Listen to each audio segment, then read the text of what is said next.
కూడా ఇప్పుడు supreme court ఏదైతే మనకి ఉన్నత న్యాయాలయమో వాళ్ళు నిర్ణయం చేశారు, రోడ్డు మీద యాక్సిడెంట్ చేస్తే ఏం చేయాలి? మొట్టమొదట ఆ వ్యక్తిని చికిత్సకు పంపించాలి. ఆ తర్వాత మీ పంచనామా ఎఫ్ఐఆర్ అనేది చెప్పేసారా అంటే త్రేతాయుగంలో హనుమ చెప్పినటువంటి విషయము ఈ రోజు కూడా మనకి ఆచరణ యోగ్యమైందా లేదా అని ఒక్కసారి ఆలోచించండి. ఇది గొప్ప హనుమంతు.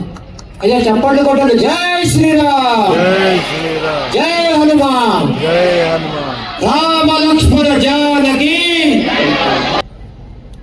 పిల్లల లోపల ఇందాక చెప్పారు ఆత్మహత్య,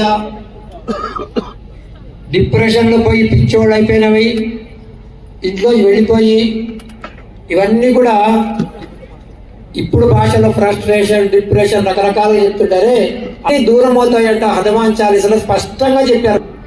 దాంట్లో ఫలితాన్ని కూడా చెప్పారు. ఏమన్నారు? భూత పిశాచ నికట నహి ఆవై. ఇవే భూత పిశాచాలు అంటే మన దగ్గర కూడా రావంట. అంత శక్తి ఉన్నది హనుమాన్ చాలీసా పారాయణం వల్ల. కృష్ణ పరమాత్మ గురించి చెప్తూ వచ్చారు గంగా శాస్త్రి గారు. వారు చెప్పమంటే రోజు చెప్తారు కావాలంటే. ఏదైతే కృష్ణ పరమాత్మ చెప్పారో కర్మణ్యవాధికారస్య మా ఫలేషు అంటే అర్థం ఏమిటి? కర్మ చేయండి, దాని ఫలితాన్ని ఆశించవద్దు. కృష్ణ పరమాత్మ చెప్పడం కాదు, ఆచరణ చేసి చూపించాడు ఆయన. ఎట్లాగా? మొట్టమొదట వాళ్ళ మేనమామ ఎవరు? అబ్బా బాగుంది మీకు. మేనమామని తీసుకోలే.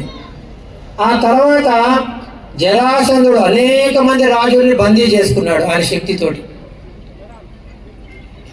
భీమసేనుడి మాధ్యమంగా జరాసంధుని సంహారం చేయించి ఆ రాజులను విడిపించి ఆ రాజ్యానికి ఎవరికి ఇచ్చాడంటే జరాసంధ తమ్ముడికి అప్పచెప్పాడు. చూశారా?